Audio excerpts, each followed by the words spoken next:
السلام عليكم ورحمة الله وبركاته. الحمد لله على إحسانه، والشكر له على توفيقه وامتنانه، ونشهد أن لا إله إلا الله وحده لا شريك له تعظيما لشانه، ونشهد أن سيدنا مولانا محمدا عبده ورسوله الداعي إلى رضوانه، صلوات الله وسلامه عليه وعلى آله وأصحابه وأتباعه وإخوانه ورضوانه. أما بعد، فأعوذ بالله من الشيطان الرجيم. بسم الله الرحمن الرحيم.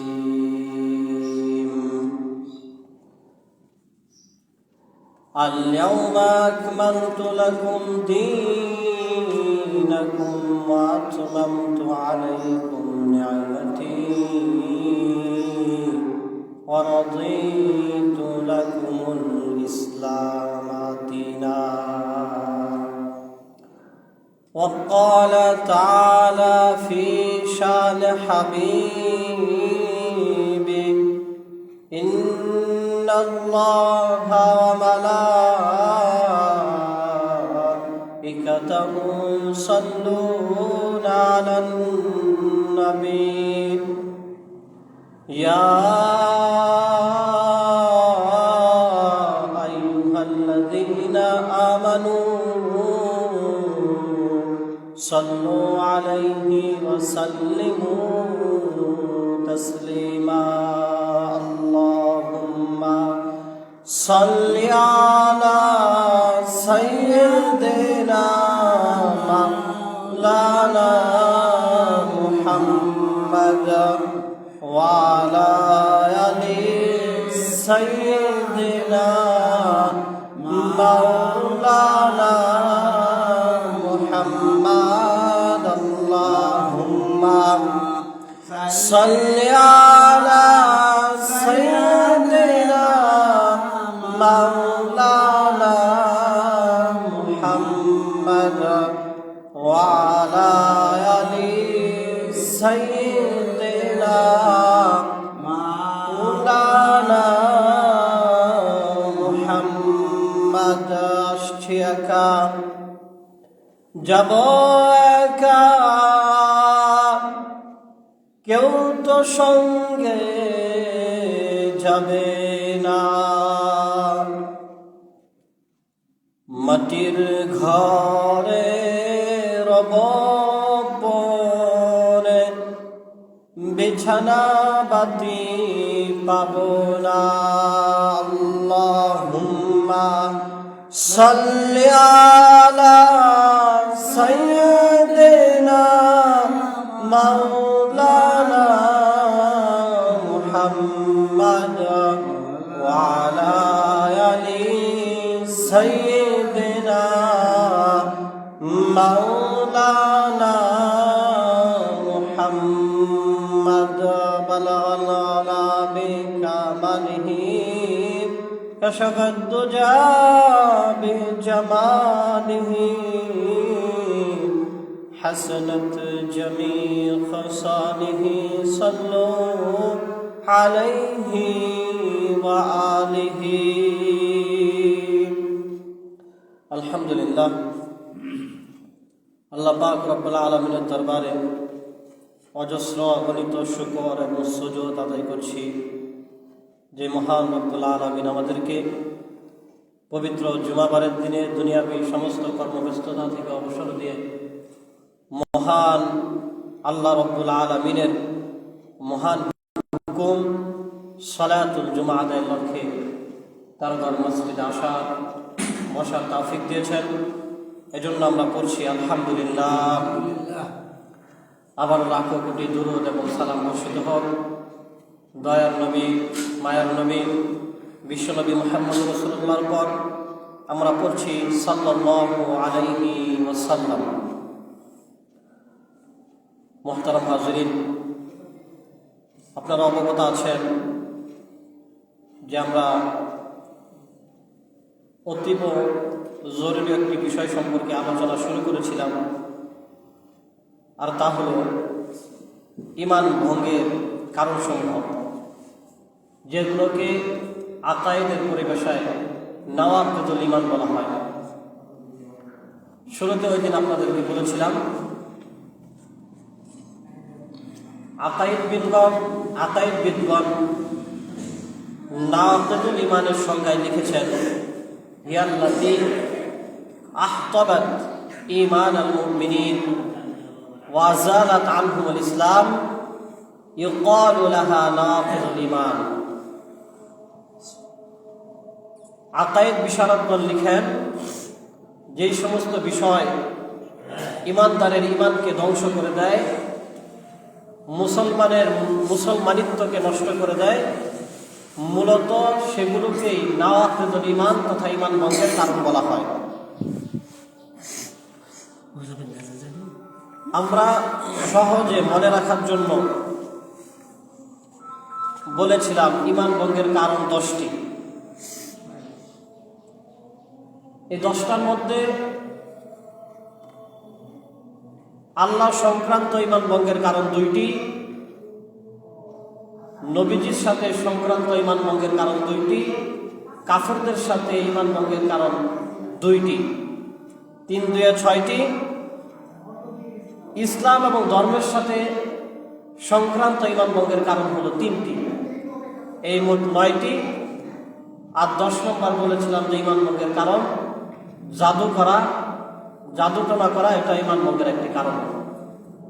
এবং ইতিমধ্যে জাদুটনার বিষয়ে ইসলামী শরিয়ার হুকুম বিধান এবং তার খারাপ দিক সম্পর্কে আপনাদেরকে বলা হয়েছে। ইনশাআল্লাহ আজকে জাদুটনা থেকে নিজেকে হেফাজত রাখার শরীয়ত সম্মত কিছু আমলের কথা ইনশাআল্লাহ বলা হবে। তার আগে আজকে আরো 2টি ঈমান ভঙ্গের কারণ আপনাদেরকে বলছি। এই 2টি ঈমান ভঙ্গের কারণ রাসূলুল্লাহ সাল্লাল্লাহু আলাইহি ওয়াসাল্লামের সাথে সম্পৃক্ত। তাহলে প্রথম ঈমান ভঙ্গের কারণ আমরা যেটা শিখেছি সেটা হলো জাদু করলে ঈমান ভেঙে যায়। আজকে আরো 2টি ঈমান ভঙ্গের কারণ আমরা শিখব। একটা হলো এই 2টি রাসূলের সাথে সম্পৃক্ত ঈমান ভঙ্গের কারণ। রাসূলের সাথে ঈমান ভঙ্গের সংক্রান্ত কারণ 2টি। তন্মধ্যে প্রথম হলো আল-ইতিকাদু বিআদামিল ইকমালি বিমা জাআ বিহি নবী সাল্লাল্লাহু আলাইহি ওয়াসাল্লাম মিনাল্লাহি তাবারাকা ওয়া তাআলা। আরবিতে বললাম, এখন সহজভাবে বলি। তথা নবী করিম সাল্লাল্লাহু আলাইহি ওয়াসাল্লাম আল্লাহ তাআলার পক্ষ থেকে যে শরীয়ত ইসলাম নিয়ে এসেছেন, সেই ইসলামটাকে অপূর্ণাঙ্গ মনে করা, এটা ঈমান ভঙ্গের একটা কারণ।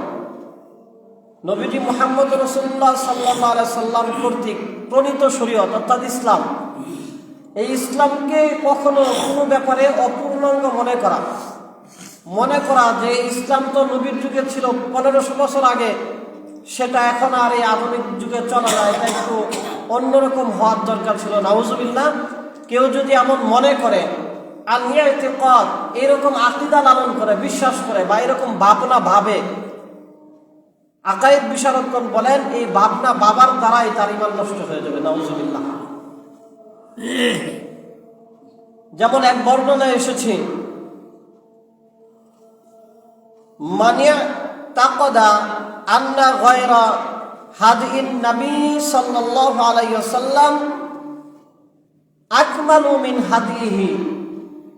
যদি কেউ ভাবে নবীজি যে হিদায়াত মানুষদেরকে দিয়েছেন, অর্থাৎ নবীজি প্রদর্শিত যেই রীতিনীতি মানুষকে নবীজি শিক্ষা দিয়েছেন, এটা থেকে অন্য কারো শিখানো পদ্ধতিটা অধিক সম্পূর্ণ, কিংবা নবীজি রাষ্ট্র পরিচালনার অসিয়াসাতি গায়রিহি আকমালু মিন সিয়াসাতিহি, অথবা নবীজি রাষ্ট্র পরিচালনার যে মূলনীতি, যে আদর্শ নীতি নৈতিকতা দিয়েছেন, সেই নীতি নৈতিকতা থেকে অন্য কারো রাষ্ট্র পরিচালনাটাকে যদি পরিপূর্ণ মনে করে, কিংবা ওয়াজিফাতু গায়রিহি আতাম্মু মিন ওয়াজিফাতিহি, অথবা নবীজি ইসলামের যে ব্যাখ্যা বিশ্লেষণ করেছেন, যে পদ্ধতি বর্ণনা নবীজি করেছেন, তা থেকে অন্য কোনো আলেমের,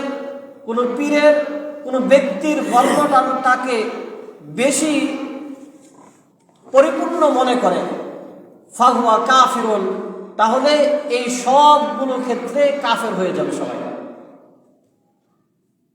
নবীজির হেদায়েত থেকে অন্য কারো হেদায়েতকে পরিপূর্ণ মনে করা, অথবা নবীজির রাষ্ট্র পরিচালনার নীতিকে অন্য কারো রাষ্ট্র পরিচালনার নীতিকে পরিপূর্ণ মনে করা, অথবা নবীজির প্রদর্শিত রীতিনীতি থেকে অন্য কারো রীতিনীতিকে মনে করা, যদি এমন মনে করে, মানে মনে করল, এমন ধারণা করলো, বিশ্বাস করলো, তাহলে সে কাফের হয়ে যাবে। ঈমান ভঙ্গের কারণ 10টি আমাদের আলোচনায়, কারণ জাদু টনা করে। 2 নম্বরে নবীজির সাথে সম্পৃক্ত ঈমান ভঙ্গের কারণ 2টি, তার মধ্যে একটা হলো নবী কর্তৃক আনিত ইসলামকে অপূর্ণাঙ্গ মনে করা। যদি আপনাদেরকে কোরআন থেকে বলি, আল্লাহ সুবহানাহু ওয়া তাআলা নবীজির উপর কোরআনুল কারীম অবতীর্ণ করেছেন। আল্লাহ অনেক নবীকে কিতাব দিয়েছেন, অর্থাৎ কোন নবীকে কিতাব দেওয়ার মানে ওই যুগের মানুষ তারা তাদের জীবনটাকে ওই কিতাব আমাকে পরিচালনা করবে। এর দ্বারা নবীকে আল্লাহ তাআলা কোরআনুল কারীম দান করেছেন, অর্থাৎ কোরআনটা হলো আল্লাহর পক্ষ থেকে একটা পরিপূর্ণ মানুষের জীবন চলার একটা গাইডলাইন। সূরা মাইদার 44 আয়াতে আল্লাহ তাআলা বলেন, ওয়া মান লাম ইয়াহকুম বিমা আনজালাল্লাহু ফাউলাইকা হুমুল কাফিরুন, এবং যারা আল্লাহর নাযিলকৃত বিধান অনুপাতে, হুকুম অনুপাতে জীবনকে পরিচালনা না করে, ফাউলাইকা হুমুল কাফিরুন, আল্লাহ বলেন তাহলে তারা কাফের। তাহলে নবীজির আনিত ইসলাম বলতে, নবীজির আনিত দ্বীন বলতে এই কোরআন। আর আল্লাহর কথা হলো এই কোরআন অনুযায়ী যদি কেউ জীবন পরিচালনা না করে, বিচার কার্য যদি পরিচালনা না করে, তাহলে সে কাফের। এটা তো আল্লাহ তাআলা সুস্পষ্ট ঘোষণা। এছাড়া সূরা মাইদার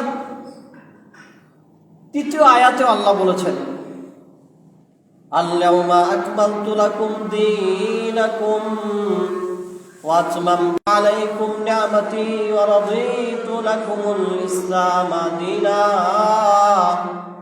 আল্লাহ বলেন আজকের এই দিনে, অর্থাৎ বিদায় হজের দিনে, আল্লাহ বলেন আকমালতু লাকুম দীনাকুম, বাবা আদম আলাইহিস সালাম থেকে মুহাম্মদ রাসূলুল্লাহ সাল্লাল্লাহু আলাইহি ওয়াসাল্লাম পর্যন্ত আল্লাহ বিভিন্ন নবীকে বিভিন্ন রকমের শরীয়ত দান করেছেন, বিধিবিধান দান করেছিলেন। এরই ধারাবাহিকতায় আল্লাহ বলেন যে আজকের এই 10 জিলহজ বিদায় হজের দিনে মুহাম্মদ রাসূলুল্লাহ সাল্লাল্লাহু আলাইহি ওয়াসাল্লাম আমার মনোনীত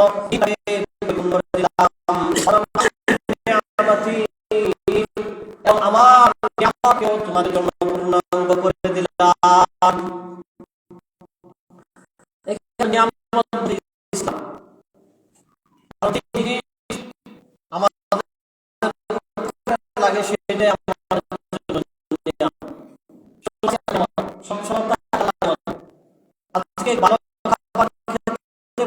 ইসলামের নিয়ামত, যাকে যে জিনিসের মাধ্যমে বাঁচতে পারলাম সেটা আরো বড় নিয়ামত, আর সেটা হলো ইসলাম। আর ইসলাম ছাড়া জাহান্নাম থেকে বাঁচার আর কোনো হবেও না। আল্লাহ বলেন আলাইকুম নিয়ামতি, যে আমি তোমাদের জন্য আমার নিয়ামতকে পরিপূর্ণ করে দিলাম, অর্থাৎ আমার পক্ষ থেকে ইসলামটাকে পরিপূর্ণ, আর এটার মধ্যে বাড়ানোর কোনো সুযোগ নাই, কমানোর কোনো সুযোগ নাই। আর এই ইসলাম যেহেতু মুহাম্মদ রাসূলুল্লাহ নিয়ে এসেছেন, সুতরাং মুহাম্মদ রাসূলুল্লাহ সাল্লাল্লাহু আলাইহি ওয়াসাল্লামের আনিত ইসলামটা পরিপূর্ণ, পূর্ণাঙ্গ। তাই যদি কেউ এই পূর্ণাঙ্গ ইসলামটাকে অপূর্ণাঙ্গ মনে করে, অপূর্ণ মনে করে, তাহলে সে কাফির হয়ে যাবে। এটা ঈমান ভঙ্গের কারণ। এরপরে সূরা আলে ইমরানের 19 নং আয়াতে আল্লাহ বলেছেন, ইন্নাদ-দীনা ইনদাল্লাহিল ইসলাম, যে নিশ্চয়ই আল্লাহ তাআলা মনোনীত দ্বীন এবং ধর্ম হলো ইসলাম। আর ইসলাম পরিপূর্ণ, পূর্ণাঙ্গ। সুতরাং কেউ যদি নবীজির আনিত দ্বীন ধর্মকে অপূর্ণ মনে করে, অপরিপূর্ণ মনে করে, তাহলে তা নষ্ট হয়ে যাবে। এটাই ঈমান ভঙ্গের অন্যতম কারণ। তারপরে ঈমান ভঙ্গের আরেকটা কারণ হলো, এই কারণটা রাসূলুল্লাহ সাল্লাল্লাহু আলাইহি ওয়াসাল্লামের সাথে সম্পৃক্ত, তা হলো আল কারাহিয়াতু বিআহাদিম মিম্মা জাআ বিন নবী সাল্লাল্লাহু আলাইহি ওয়াসাল্লাম, অর্থাৎ নবীজি সাল্লাল্লাহু আলাইহি ওয়াসাল্লাম যে দ্বীন এবং ধর্ম আল্লাহর পক্ষ থেকে নিয়ে এসেছেন, সেটার কোনো একটা বিষয়কে অপছন্দ করা। নবীজির সাথে সম্পৃক্ত ঈমান ভঙ্গের কারণ দুইটি।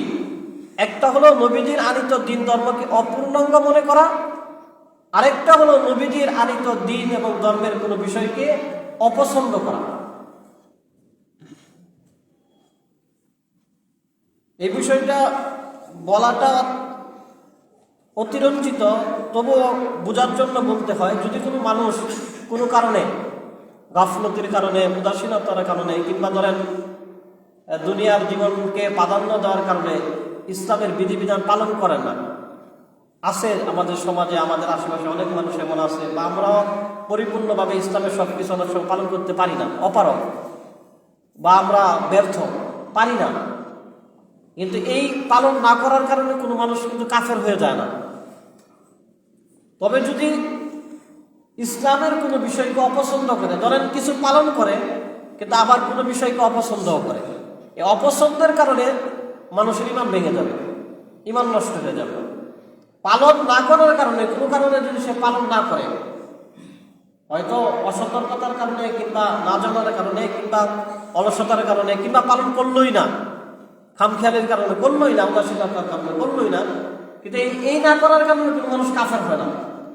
কিন্তু কিছু মনে করেন পালন করে, আমরা কিছু পালন করি, আবার কোনো বিষয়, ইসলামের বিষয়, এটাকে আমরা মনে করি যে এটা ভালো লাগে না, এটা অপছন্দ, এটা আমাদের পছন্দ না। এরকম অপছন্দ করার কারণে ঈমান চলে যাবে। কারণ নবীজি সাল্লাল্লাহু আলাইহি ওয়াসাল্লাম কর্তৃক আনিত ইসলামটাকে আল্লাহ রাব্বুল আলামিন নবীজি যে দ্বীন এবং ধর্মের যে ব্যাখ্যা বিশ্লেষণ করেছেন, সেগুলোকে গোটা মানব জাতির জন্য আল্লাহ তাআলা আদর্শ করে দিয়েছেন। এটাই হলো মডেল, অর্থাৎ নবীজির এই আদর্শ দেখে মানুষ তার জীবনকে পরিচালনা করবে। এটা আল্লাহর কোরআনের বিধান। যেমন সূরা আহজাবের 21 নং আয়াতের মধ্যে আল্লাহ বলেন, লাকাদ কানা লাকুম ফি রাসূলিল্লাহি উসওয়াতুন হাসানাহ, অর্থাৎ তোমাদের জন্য রাসূলের জীবনের মধ্যেই রয়েছে উত্তম আদর্শ। সুতরাং আমরা যদি রাসূলের আনিত ইসলামের কোনো কিছুকে অপছন্দ করি, তাহলে তার উত্তম আদর্শ হইল কিভাবে? এটা সূরা কলামের 5 নং আয়াতে আল্লাহ বলেছে, ইন্নাকা লাআলা খুলুকিন আযীম, যে নিশ্চয়ই আমার রাসূলের চরিত্র অনেক বেশি ভালো। খুলুকুন আযীম, অর্থাৎ মানুষের চরিত্র যত ভালো হতে পারে, ভালো রাসূল। তাহলে রাসূলের চরিত্র যদি সর্বোচ্চ পর্যায়ের ভালো হয়েই থাকে, তাহলে ওই চরিত্রের আনিত কোনো বিধান, কোনো রীতিনীতি অপছন্দ করা মানে আল্লাহ কোরআনের আয়াতগুলোকে অস্বীকার করা। তাহলে এটা মুহাম্মদের 9 নম্বর আয়াত আল্লাহ বলেন, মুহাম্মদ সেই 9 নম্বর আয়াত আল্লাহ বলেন, যালিকা বিআন্নাহুম কারিহু মা আনজালাল্লাহু ফাআলাহুম। আয়াতে আল্লাহ এক বিষয় বলে দিয়েছেন, যালিকা বিআন্নাহুম কারিহু মা আনজালাল্লাহ, তারা ওই বিষয়গুলো অপছন্দ করে যেগুলো আল্লাহ তাআলা অবতীর্ণ করেছেন। কার কাছে অবতীর্ণ করেছেন? মুহাম্মদ রাসূলুল্লাহর কাছে। আর মুহাম্মদ রাসূলুল্লাহ সেগুলো আমাদের জন্য নিয়ে এসেছেন। আল্লাহ বলেন তারা ওই বিষয়গুলো অপছন্দ করে যেগুলো মুহাম্মদ রাসূলুল্লাহর কাছে পাঠানো হয়েছে, জানানো হয়েছে, দেওয়া হয়েছে। যারা এমন অপছন্দ করে ফাআহবাতা আমালাহুম, এই অপছন্দের কারণে তাদের যাবতীয় নেক আমলগুলোকে নষ্ট করে দেওয়া হবে। নাউযুবিল্লাহ। এই আয়াতে কিন্তু এইরকম একটা ইঙ্গিত পাওয়া যায় যে এই দুষ্টা কোনো কাফেরের না। আল্লাহর নাজিলগুলো বিধানটা অপছন্দ করা যারা কাফের, তারা তো আমল করেই না, তাদের আমল আর নষ্ট হবে কিভাবে? তার মানে এই আয়াতের আলোকে বোঝা যায় যে কিছু মুসলমান ইমানদার দিনদার মানুষ, তারা দিনের কিছু বিধান পালন করেন, আবার কিছুকে অপছন্দ করেন।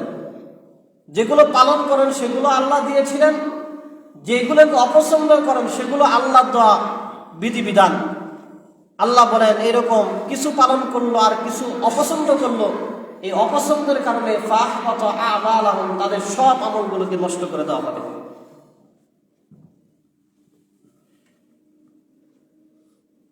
তাহলে রাসূলুল্লাহ সাল্লাল্লাহু আলাইহি ওয়াসাল্লাম আল্লাহর পক্ষ থেকে যে বিধিবিধান নিয়ে এসেছেন সেগুলোকে যদি কোনো ব্যক্তি অপছন্দ করে তাহলে তার ঈমান চলে যাবে, ঈমান ভেঙে যাবে।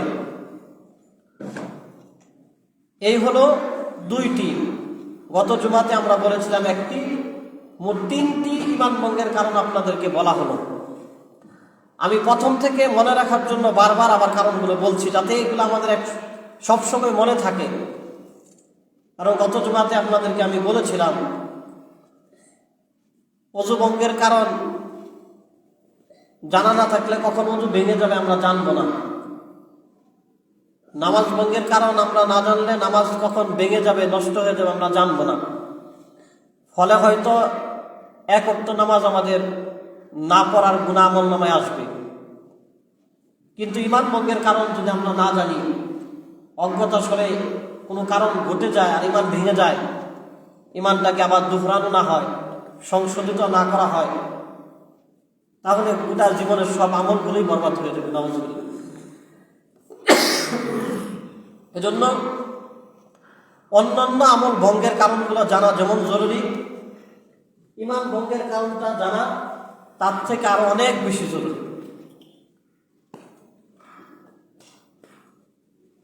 এই জরুরির কারণেই বারবার আপনাদেরকে এই 10টা কথা বারবার ঘুরিয়ে ঘুরিয়ে বলছি যে ঈমান ভঙ্গের কারণ 10টি। আমাদের আলোচনায় প্রথম ঈমান ভঙ্গের কারণ জাদুটোনা করা, রাসূলের সাথে সম্পৃক্ত ঈমান ভঙ্গের কারণ 2টি। যে 2টার আলোচনা হয়েছে, একটা হলো রাসূলের আনিত দ্বীন ধর্মকে অপূর্ণাঙ্গ মনে করা, আরেকটা হলো রাসূলের আনিত দ্বীন ধর্মের কোনো বিষয় পছন্দ করা। তাহলে 3টা আমরা একদম ঠুটের আগায় নিয়ে আসি। যদি কোনো স্বার্থের কারণে আমরা জাদুটোনা করে কারো ক্ষতি করি, আমাদের ঈমান ভেঙে যাবে। রাসূল সাল্লাল্লাহু আলাইহি সাল্লামের আনিত ইসলামের কোনো বিষয়কে যদি অপূর্ণাঙ্গ মনে করি, ঈমান ভেঙে যাবে। রাসূলের আনিত ইসলামের কোনো বিষয়কে যদি আমরা অপছন্দ করি, ঈমান ভেঙে যাবে। আল্লাহ তাআলা আমাদেরকে সহজভাবে এই 3টা কথা মনে রাখার তৌফিক দান করুন, আমিন। গত জুমাতে তো বলেছিলাম যে জাদুটোনা করলে ঈমান ভেঙে যায়। এখন আমরা যদি কেউ জাদুগ্রস্ত হয়ে যায়, কেউ এই অপকর্মটা করে আমাদের ক্ষতি করে বা কেউ আমাদের ক্ষতি করে হিংসার বশীভূত হয়ে, কিংবা কিয়ামতের আগ মুহূর্তে অর্থাৎ দুনিয়া যত সামনের দিকে যাবে, জাদুর প্রচলন অনেক বেশি ঘটতেই থাকবে। এবং এটা কিয়ামতের আলামতগুলোর মধ্যেও একটা আলামত হিসাবেও বলা যায়। আমরা জানি যে দাজ্জাল মানুষকে যেভাবে ফিতনায় ফেলে বেঈমান বানাবে, কাফের বানাবে, সে ওই জাদুর প্রয়োগ কি করবে? তার হাতে এসে জাহান্নাম দেখাবে। এগুলো সে জাদুর কারি করবে। এই জাদু থেকে নিজেকে বাঁচানোর জন্য কুরআন এবং হাদিসে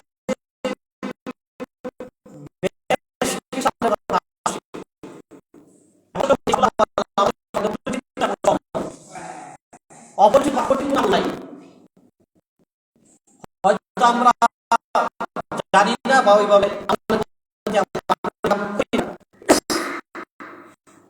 জাদুগ্রস্ততা থেকে নিজেকে সর্বপ্রথম এবং সবচেয়ে হলো নিজেকে পবিত্র রাখার চেষ্টা করা,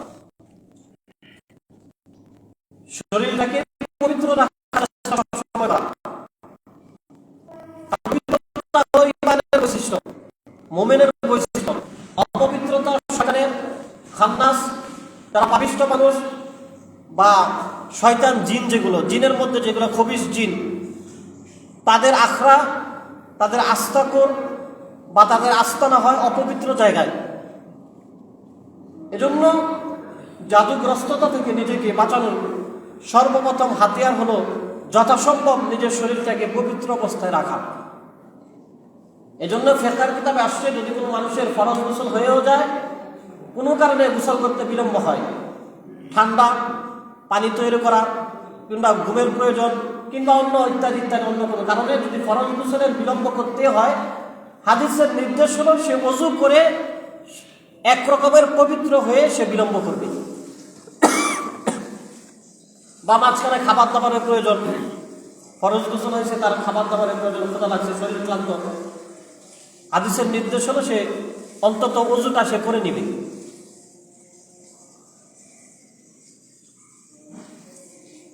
জাদুটোনা থেকে নিজেকে বাঁচানোর একদম সহজ একটা আমল হলো সূরা ফাতিহা পাঠ করা। হাদিসে আসছে, নবীজি বলেছেন, সূরাতুল ফাতিহা ওয়াহিয়া ফাতিহাতুল কিতাব ওয়া শিফাউম মিন কুল্লি দা। সূরাতুল ফাতিহা হলো কোরআনের মূল পাঠ, কোরআনের পাঠ পরিচিতি এবং সমস্ত রোগের আরোগ্য সূরা ফাতিহা। তবে এখানে আপনাদেরকে একটা বিষয় বলছি, তা হলো কখনো কখনো কিছু বিষয়ের ফজিলত এবং সওয়াব পেতে হলে আগে নিয়ত করে তারপর আমল করতে হবে। ধরেন আমরা যদি একা একই ফজরের নামাজ পড়ি, ফজরের 4 রাকাত নামাজ, 2 রাকাত সুন্নতে মুআক্কাদ আর 2 রাকাত ফরজ। ধরেন কোনো কারণে মসজিদে জামাতে ফজরের নামাজ পড়লাম না, আমরা বাসাতে ফজরের নামাজ পড়লাম, তখন প্রথমে আমরা 2 রাকাত সুন্নত পড়ি, তারপর 2 রাকাত ফরজ পড়ি। অনেক সময় আমরা ফরজ যেই সূরাগুলো দিয়ে পড়ি, দেখা যায় সুন্নতেও অনেক সময় ওই সূরাগুলো দিয়েই পড়ি, নামাজ কিন্তু হয়ে যায়, কোনো সমস্যা নাই। আমি বলতে চাচ্ছি, এই যে 2 রাকাত নামাজ ফরজ হয়েছে আর 2 রাকাত নামাজ সুন্নত হয়েছে, এই ফরজ এবং সুন্নত হওয়ার পিছনে যেই বিষয়টা কাজ করেছে সেটা হলো আপনার আমার নিয়ত। আমরা যখন 2 রাকাত সুন্নত পড়ার সময় নিয়ত করছি যে এটা 2 রাকাত সুন্নত, ফরজের মতো সবকিছু করার কারণে এটা সুন্নত। আবার 2 রাকাত পড়ার সময় যখন ফরজের নিয়ত করেছি, সুন্নতের মতো সব করার কারণেও এটা ফরজ। এবং কিয়ামত পর্যন্ত যদি কোনো মানুষ শুধু সুন্নত পড়ে, এই সুন্নত ফরজের সমান হবে না, ফরজের মর্তবা এত বেশি। কিন্তু এই যে মর্তবার তারতম্যটা করে দিয়েছে শুধু মুখের একটু নিয়ত, অন্তরের একটু নিয়ত করাটা। অনুরূপভাবে কখনো কখনো সূরা ফাতিহা অনেক কারণে আমরা অনেক সময় পড়ি, তবে নিয়তের তারতম্যের কারণে ফজিলতের মধ্যে তারতম্য আসবে। আপনি কখনো সূরা ফাতিহা এই জন্য পড়েন যে সূরা ফাতিহা 4 বার পড়লে 1 খতম কোরআনের সওয়াব, তখন আপনি 4 বারের জায়গায় যদি 1 বার পড়ে থেমে যান, 7.5 পড়া কোরআনের সওয়াব হয়ে যাবে।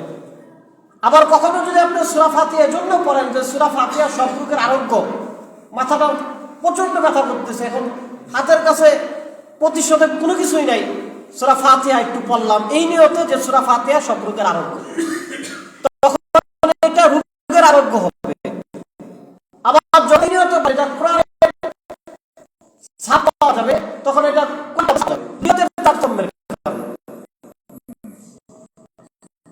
তবে সূরা ফাতিহা জাদু থেকে নিজেদেরকে বাঁচানোর জন্য আমরা সূরা ফাতিহা পাঠ করব। তবে পাঠ করার আগে নিয়মটা, জাদু থেকে নিজেকে বাঁচানোর অন্যতম আরেকটা আমল হলো আয়াতুল কুরসি পাঠ করা। আয়াতুল কুরসি পাঠ করার অনেক ফজিলত আছে। যেমন প্রত্যেক ফরজ নামাজের পরে যদি কোনো ব্যক্তি আয়াতুল কুরসি বাদা কুল্লি সালাতিন মাকতুবা, যদি কোনো ব্যক্তি প্রত্যেক ফরজ নামাজের পরে আয়াতুল কুরসি পাঠ করে, নবীজি বলেন ওই ব্যক্তি জান্নাতে যাওয়ার জন্য মধ্যখানে মৃত্যুটাই শুধু অবশিষ্ট থাকে। সুবহানাল্লাহ। অর্থাৎ এমন ব্যক্তি জান্নাতে যাবে, যেতে পারতেছে না, সে মরে না, এই কারণে জান্নাতে যাবে। কারণ মরার আগে কেউ জান্নাতে যেতে পারবে না, এত বেশি ফজিলত। অনুরূপভাবে আত্মরক্ষার জন্য যদি কোনো ব্যক্তি আয়াতুল কুরসি পাঠ করে, আল্লাহ পাক রব্বুল আলামিন তাকে আত্মরক্ষা দান করবেন। এবং আপনারা যদি কখনো সফর করতে, চলাচল করতে কখনো মনে করেন যে অদৃশ্য কোনো কিছুর কারণে আপনারা ভীত সন্ত্রস্ত কিংবা কোনো কিছু আপনার ক্ষতির সম্মুখীন হওয়ার শঙ্কা করেন, অদৃশ্য বলতে জিন্নাত আর কি, জিন যেহেতু আমরা দেখি না, এরকম যদি কখনো মনে করেন আপনি আয়াতুল কুরসি পাঠ করবেন। যদি এরকম ভয়াবহ বিপদসংকুল কোনো স্থানে কোনো কারণে যান, যে জায়গাটা জিন্নাতদের দখলে, তাহলে আপনি আয়াতুল কুরসি পাঠ করে আপনার চারদিকে একটা রেখা টেনে দিবেন, রেখার ভিতরে আপনি অবস্থান করবেন।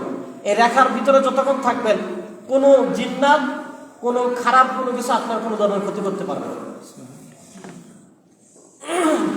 তাহলে আয়াতুল কুরসির মাধ্যমেও আমরা জাদুটোনা থেকে এবং বিভিন্ন ক্ষতি থেকে আমরা নিজেদেরকে আত্মরক্ষা করতে পারি। জাদুটোনা থেকে বাঁচার অন্যতম আরেকটা আমল হলো সকাল সন্ধ্যায় সূরাতুত মুআউযিজাত পাঠ করা। মুআউযিজাত বলা হয় যেগুলোর মাধ্যমে আশ্রয় কামনা করা হয়। হাদিসে আসছে, বুখারী শরীফের হাদিসে হযরত আয়েশা রাদিয়াল্লাহু আনহা বলেন, ইযা মারিদা আহাদুম মিন আহলিহি, নবীর পরিবারের সদস্য যখন অসুস্থ হতেন তখন নবীজি সূরাতুল মুআউযিজাত পাঠ করে তাদের শরীরে করতেন, ফু দিতেন। মুআউযিজাত বলা হয় বিশেষ করে সূরা ফালাক এবং সূরা নাস,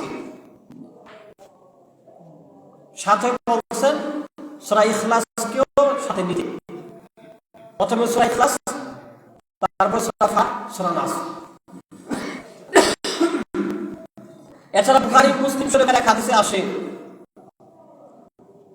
হযরত আয়েশা রাদিয়াল্লাহু আনহা নবীজি প্রত্যেক রাত্রে ততক্ষণ পর্যন্ত ঘুমাতেন না যতক্ষণ পর্যন্ত না সূরা ফাতিহা পাঠ করার পরে দুই হাত এইভাবে করতেন, আঙ্গুলের সাথে লাগতো, এই দুই হাতে পুরো প্রথমে চেহারা, তারপরে মাথা, তারপরে সারা শরীর, শরীরের যত জায়গায় হাত দেওয়া সম্ভব, হাত তো শরীরের সব জায়গায় যায় না, যতটুকু যায় সব জায়গায় এরকম ভাবে হাত দেওয়ার পরে হাত দিয়ে মুছে তারপর ইলা ফিরাশি, বিছানায় যাওয়ার পরে এই কাজ করতেন, তারপর ঘুমাতেন।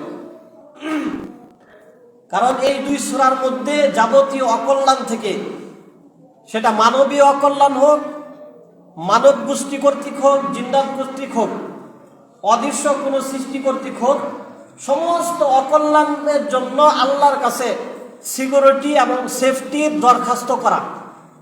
সূরা ফালাক নাস পাঠ করা মানে আল্লাহর কাছে একটা অ্যাপ্লিকেশন করা যায়, আল্লাহ সমস্ত কিছুর অকল্যাণ থেকে আপনি আমাকে নিরাপত্তা দান করেন। যেহেতু ঘুমানোর পরে মানুষ মৃত্যুর মতো বেহুশ, তার কোনো খবর থাকে না, আল্লাহর কাছে যখন কোনো মানুষ এই আবেদন আরজু পেশ করে ঘুমায়, সারা রাত্র আল্লাহ পাক রব্বুল আলামিন তাকে নিরাপত্তা দেন। এবং আপনারা তো প্রসিদ্ধ ঘটনা জানেন, নবীজিকে জাদুগ্রস্ত করা হয়েছিল। দীর্ঘ 6 মাস নবীজি অসুস্থ ছিলেন এবং নবীজি মৃত্যুর যে সমস্ত কারণ ইতিহাসের কিতাবে, হাদিসের কিতাবে নোট করা হয়, তন্মধ্যে অন্যতম একটা কারণ এটাও উল্লেখ করা হয় যে এই জাদুর কারণে নবীজি যে শারীরিকভাবে যে দুর্বলতা আসছিল, স্বাভাবিক মৃত্যু তো আল্লাহর পক্ষ থেকেই হয়, বাকি এরপরেও কিছু বাহ্যিক কিছু কারণ বিভিন্নভাবে উল্লেখ করা হয়েই থাকে। এটা শিরকি কথা না, এটা বাহ্যিক দৃষ্টিতে কিছু কারণ। এর মধ্যে এটাকে একটা কারণ উল্লেখ করা হয়েছে যে এই অসুস্থতার তীব্রতা মৃত্যুর সময় নবীজি অনুভব করেছিলেন। এর প্রেক্ষিতেই নবীজিকে সূরা ফালাক এবং নাস দেওয়া হয়েছিল। তার মানে নবীজির গুণে মানে সেরা নবী এবং রসুল, তাকেও যদি জাদুর কারণে প্রভাবিত করে ফেলে, আমরা আর কত বড় আমল আর ইমানওয়ালা, আমরাও জাদুর কাছে অসুস্থ হয়ে যেতে পারি। তাহলে আমাদের উপায় হলো আমরা সকাল সন্ধ্যা ফালাক নাস পাঠ করে, বিশেষভাবে রাতে ঘুমানোর সময় অবশ্যই এই সূরা দুটো পাঠ করে শরীরে ঘুমাবো। এছাড়া হাদিসের মধ্যে আসছে, বুখারী শরীফ, মুসলিম শরীফের হাদিসে, বিশেষ করে মুসলিম শরীফের হাদিসে আসছে যে নবীজি বলেছেন, যে ব্যক্তি সকাল সন্ধ্যায় পাঠ করে আউযু বিকালিমাতিল্লাহি তাম্মাতি মিন শাররি মা খালাক, এই কথাটা 3 বার সকালে সন্ধ্যায় যদি কেউ পাঠ করে, সমস্ত সৃষ্টির অনিষ্ট থেকে আল্লাহ তাআলা তাকে হেফাজত দান করবেন। তিরমিজি শরীফ, ইবনে মাজাহ শরীফ, আবু দাউদ শরীফ, আহমদ শরীফ সবগুলো কিতাবে আসছে। হযরত ওসমান ইবনে আফফান রাদিয়াল্লাহু আনহু বলেছেন, যে ব্যক্তি সকাল সন্ধ্যায় 3 বার পাঠ করবে বিসমিল্লাহিল্লাযী লা ইয়াদুররু মা ইসমিহি শাইউন ফিল আরদি ওয়ালা ফিস সামাই ওয়া হুয়াস সামিউল আলিম, সকাল এবং সন্ধ্যায় যদি কোনো ব্যক্তি এই দোয়া 3 বার করে পাঠ করে, অনাকাঙ্ক্ষিত আকস্মিক বিপদাপদ থেকে আল্লাহ তাআলা তাকে হেফাজত দান করবেন। এই সমস্ত দোয়ার ব্যাখ্যার মধ্যে ফকিগণ লিখছেন, আল্লাহ যেহেতু নিরাপত্তার ওয়াদা করেছেন, তারপরেও যদি কোনো ব্যক্তি বিপদগ্রস্ত হয়েই যায়, আল্লাহ রাব্বুল আলামিন হাসরের ময়দানে এই বিপদের কারণে আল্লাহর পক্ষ থেকে আলাদা সাপ তাকে দান করবেন। এটা আল্লাহর ওয়াদা। এজন্য আমরা এই দোয়াটাও পাঠ করতে পারি। এছাড়া যে সমস্ত বাসা বাড়িতে অনেক সময়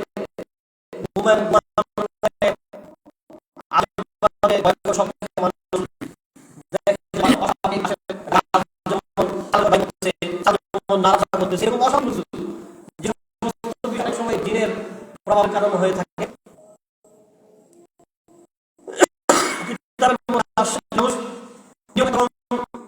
অনিরাপদ বাসস্থানে সূরা বাকারা করে, তাহলে আল্লাহ পাক রব্বুল আলামিন বাসা নিরাপত্তা দান করবেন। এবং সূরা বাকারা নির্বাচিত 10টি শুরু থেকে উলাইকা আলা হুদাম মির রাব্বিহিম ওয়া উলাইকা হুমুল মুফলিহুন, শুরু থেকে এই পর্যন্ত আয়াতুল কুরসি এবং আয়াতুল কুরসির পরের আরো 2টা আয়াত, আর সূরা বাকারার শেষের 2 আয়াত। কেউ কেউ সূরা বাকারার শেষের 3 আয়াতও বলছেন। এই সূরা বাকারার এই নির্বাচিত 10টি আয়াত যদি কোনো বাড়িতে বা কোনো রাত্রে নিয়মিত পাঠ করা হয়, তাহলে ওই ঘরের ওই বাড়ির বাসিন্দাদেররা সমস্ত প্রকার বিপদ আপদ থেকে হেফাজতে থাকবে, নিরাপদে থাকবে। এবং আপনারা মিরাজের আলোচনা করেছেন যে আল্লাহ পাক নবীকে মিরাজে যতগুলো উপহার দান করলেন, ওই উপহারগুলোর মধ্যে অন্যতম উপহার ছিল, উপঢৌকন ছিল যে সূরা বাকারার শেষের 2 আয়াত। যদি কোনো ব্যক্তি কোনো রাত্রে সূরা বাকারার শেষের 2 আয়াত পাঠ করে, ওই সারা রাত্র তার জন্য এই 2টা আয়াতই যথেষ্ট। কিভাবে যথেষ্ট এটা পরিষ্কারভাবে বলা হয় নাই, এজন্য ব্যাখ্যাকারগণ ব্যাখ্যা করেছেন আমলের অধিক ছাপ পাওয়ার জন্য যথেষ্ট, কোনো ব্যক্তির সারা রাত্র নিরাপত্তা পাওয়ার জন্য যথেষ্ট। কারণ হাদিসে উল্লেখ করে দেওয়া হয়নি যে এই 2 আয়াত পাঠ করলে সারা রাত্র তার জন্য যথেষ্ট, নিরাপত্তার জন্য বা সারা রাত্র তার জন্য যথেষ্ট, অধিক সাহাবের জন্য নির্দিষ্ট করে দেওয়া হয়নি। সুতরাং আশা করা যায়, আমরা আল্লাহর কাছে আশা করতেই পারি যে অধিক সাহাব পাওয়ার জন্য যথেষ্ট হয়ে যাবে এবং আমাদের নিরাপত্তার জন্য যথেষ্ট হয়ে যাবে। তারপরে আর কয়েকটা বিষয় আপনাদেরকে বলছি, তা হলো অনেক সময় আমাদের বাচ্চাদের জন্য, ছোট বাচ্চা যারা, তাদের নিরাপত্তার জন্য কিছু আমল হাদিসের মধ্যে আসছে। যেমন বুখারী মুসলিম শরীফের হাদিসে আসছে, নবীজি কানা রাসূলুল্লাহ সাল্লাল্লাহু আলাইহি সাল্লাম ইউআউযুল হাসান ওয়াল হুসাইন, নবীজি তার 2 জন নাতি হাসান এবং হুসাইন তাদের নিরাপত্তার জন্য এই দোয়া পড়তেন সকালে এবং সন্ধ্যায় 3 বার। আউযু বিকালিমাতিল্লাহি তাম্মা মিন কুল্লি শাইতানি ওয়া হাম্মা ওয়া মিন কুল্লি আইনিল লাম্মা। এবং নবীজি বলতেন যে কানা দুআ ইব্রাহিম আলাইহিস সালাম, যে এই দোয়া ইব্রাহিম আলাইহিস সালাম তার সন্তানদের জন্য বলেন। মানে এই যে দোয়াটা বললাম, আউযু বিকালিমাতিল্লাহি তাম্মা মিন কুল্লি শাইতানি ওয়া হাম্মা ওয়া মিন কুল্লি আইনিল লাম্মা, এই দোয়ার রেফারেন্স শুধু মুহাম্মদ রাসূলুল্লাহ সাল্লাল্লাহু আলাইহি সাল্লামের আমল থেকে না, এই দোয়ার রেফারেন্স হযরত ইব্রাহিম আলাইহিস সালাম থেকে চলে আসছে। তাহলে আমরা যারা বাবারা আছি, বাসা বাড়িতে যে সমস্ত মায়েরা শুনছেন, আপনারা আপনাদের সন্তানদের নিরাপত্তার জন্য সকাল সন্ধ্যায় এই দোয়া পাঠ করে তাদেরকে দম করবেন, বা আপনার হাতে দম করে এই হাতগুলো তাদের শরীরে মুছে দেবেন। শুরুতে বলছিলাম যে জাদুগ্রস্ত মানুষ যে সমস্ত কারণে হয়, তার মধ্যে অন্যতম কারণ হলো অপবিত্রতা। আর ছোট বাচ্চারা তাদের পবিত্রতার বিষয়টা তারা বুঝে না, এটাই স্বাভাবিক। কিন্তু অপবিত্রতা অপবিত্রই। ধরেন একটা বাচ্চা, সে প্রস্রাব পায়খানা যে অপবিত্র বুঝে না, কিন্তু সে যে প্রস্রাব করে সেটা তার লিগে পবিত্র হয়ে যায় নাই, তার পায়খানা তো আর পবিত্র না, এই দুটা তো অপবিত্র। এই জন্য বাচ্চাদেরকে যথাসম্ভব দ্রুতই পরিষ্কার পরিচ্ছন্ন করে নেওয়া। তাদের যেহেতু আমাদের মতো পবিত্র হওয়ার জন্য ওযু গোসলের বিধান নাই, তারা তো নাবালক, কিন্তু আমরা এখন যে ভুলটা করি সেটা হলো হয়তো তাদের ডায়াপারগুলা কিংবা তাদের কাঁথাগুলা, ধরেন প্রস্রাবের কাঁথা হোক, বাথরুমের কাঁথা হোক, এই কাঁথাগুলো আমরা কি করি, এগুলা মুছাটা ঘরের ভিতরে খাটের নিচে বা ঘরের কোণারে রাইখা দিই। এই রাইখা দেওয়ার কারণে এটাও এক ধরনের শয়তান এবং জিন্নাতের একটা আশ্রয় আমরা বানায় দিলাম, ঘরটাকে, ঘরের কোণাটাকে কিংবা খাটের নিচটাকে। আমরা যখন দোয়া করি কি করে, আল্লাহুম্মা ইন্নী আউযুবিকা মিনাল খুবুসি ওয়াল খাবাইস, কারণ এই টয়লেট দুর্গন্ধের মধ্যে আস্তানার মধ্যে খবিস শয়তান, খুবুসি পুরুষ জিন্নাত, যেগুলো শয়তানের মধ্যে এগুলো পুরুষ, খাবাইসের জন্য নারী, কিংবা একটা শয়তানও হইতে পারে, অনেকগুলো শয়তান, অনেকগুলো জিন হয়। কারণ মানুষের জন্য আল্লাহ তাআলা পবিত্র করে দিয়েছেন মসজিদগুলো ইবাদত বন্দেগী করার জন্য, এবং শয়তানের আশ্রয়ের জন্য শয়তান বাথরুম টয়লেটটাকে জায়গা করে নিচ্ছে। তাহলে আমরা যদি ঘরের ভিতরে এগুলো জমায় রাখি, তাহলে এর মাধ্যমেও জিন্নাতের কিংবা খারাপ কোনো বিষয়ের প্রভাব পড়ার একটা শঙ্কা থেকে যায়। এজন্য আমরা ঘরের বাহিরে, ব্যালকনিতে বা টয়লেটের কোণারে আমরা একটা বলে বা একটা জায়গার মধ্যে নির্দিষ্ট পাত্রের মধ্যে ডায়াপার যেগুলো ব্যবহার করা হয়েছে বা বাচ্চাদের কাঁথা যেগুলো ব্যবহার করা হয়েছে সেগুলো আমরা রাখতে পারি। আরেকটা বিষয় হলো বাচ্চাদের এই যে কাঁথা টাথা, সেগুলো ধোয়ার যে বিষয়, পরিষ্কার করার যে বিষয়, বাচ্চাদের প্রস্রাব কিন্তু এটা অপবিত্র। যদি আমরা সমাজে বিভিন্ন ফতোয়া জারি করছি আর কি, শক্ত খাবার খায় না, ভাত খায় না, রান্না করা খাবার খায় না, তার মানে এটা মোটামুটি অতটা অপবিত্র না, এটা অপবিত্র। এই জন্য এই বাচ্চাদের প্রস্রাব লাগলেও কাঁথাগুলা এগুলো অপবিত্র হয়ে যায়। এই অপবিত্র কাপড় চোপড় পবিত্র করার বিধান হলো 3 বার ধুইতে হবে, 3 বার ধোয়ার মাধ্যমে পবিত্র হয়।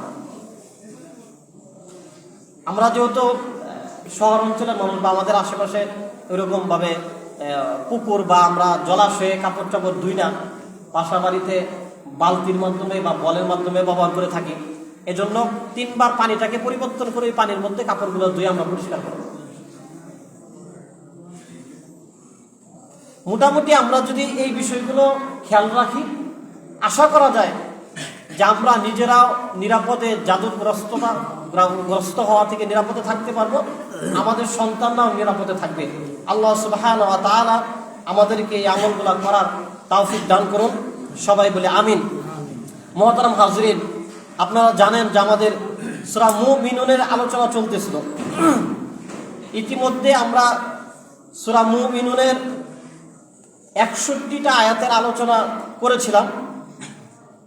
আজকে 62 থেকে 71 এই আয়াতগুলোর আলোচনা আপনাদেরকে যে কয়েকটা বলা সম্ভব বলছি, তার আগে আপনাদেরকে বলি যে সূরা মুমিনুনের 62 থেকে 90 এই আয়াতে আল্লাহ সুবহানাহু ওয়া তাআলা নির্দিষ্ট বা নির্দিষ্টভাবে করেন নাই, সরাসরি করেন নাই, তবে তাদের স্বভাবের কারণে আমরা বুঝতে পারি কাদের কথা আল্লাহ বলতে চাইতেছেন। কিছু উম্মতের কিছু মন্দ স্বভাব এবং নবীদের কার্যক্রমের মানে অবস্থান আল্লাহ তাআলা এই আয়াতে তুলে ধরেছেন। আপনারা শুরুর দিকে শুনেছিলেন যে আল্লাহ তাআলা বলেছেন যে আমি একটা জাতির কথা তোমাদেরকে বলতেছি, বলাবেন নূহ আলাইহিস সালামের কথা বলছেন, তারপরে বলছেন আরেকটা জাতির কথা তোমাদেরকে বলি, তখন সালেহ আলাইহিস সালামের কথা বলছেন। এরপর এক আয়াত আল্লাহ বলছিলেন সুম্মা আনশানা মিন বাদি কুরুনান আখারিন, এখন আমি তোমাদেরকে কয়েকটা জাতির কথা তোমাদেরকে বলতেছি। এরপরে আমরা মূসা আলাইহিস সালামের কথা শুনেছিলাম। এখন আল্লাহ তাআলা সরাসরি কোনো নবীর নামও নেন নাই, কোনো জাতির নাম উল্লেখ করেন নাই, তবে 90 নং আয়াতে আল্লাহ যা বলতেছেন মাত্তাখাযাল্লাহু মিন ওয়ালাদিন, যে আল্লাহ তাআলা কোনো সন্তান গ্রহণ করেন নাই।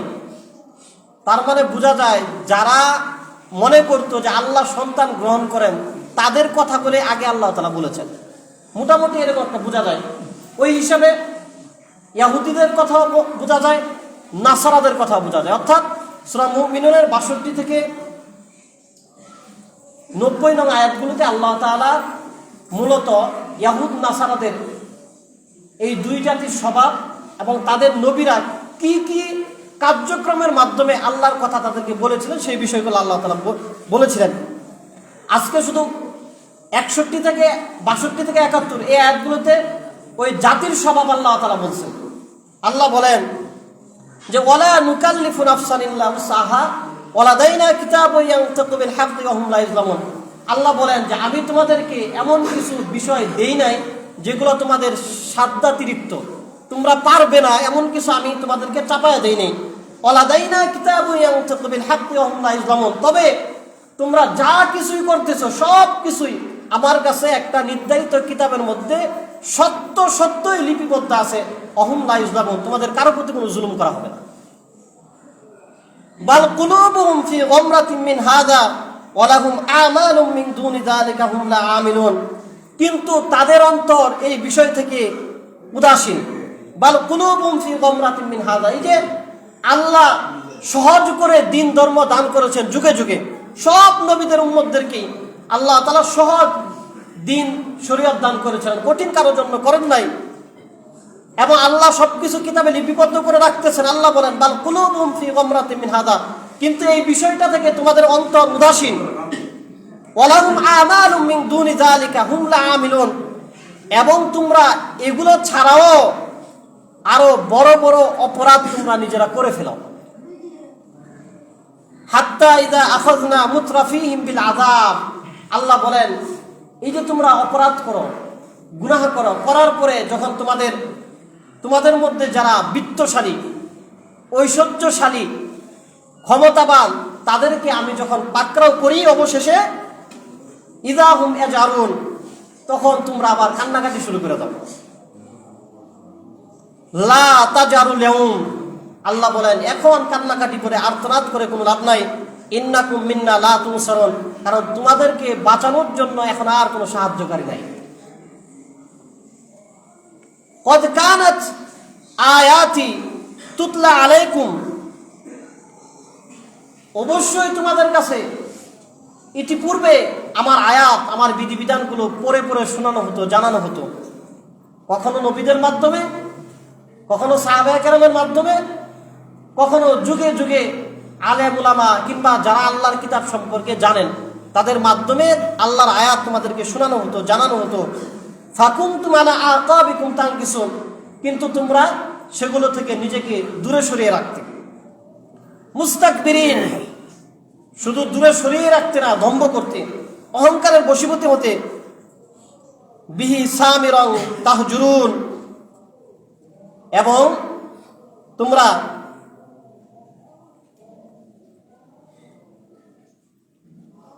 সামিরান তাহজুরুন, তোমরা সেই বিষয়গুলোকে অস্বীকার করে বসতে।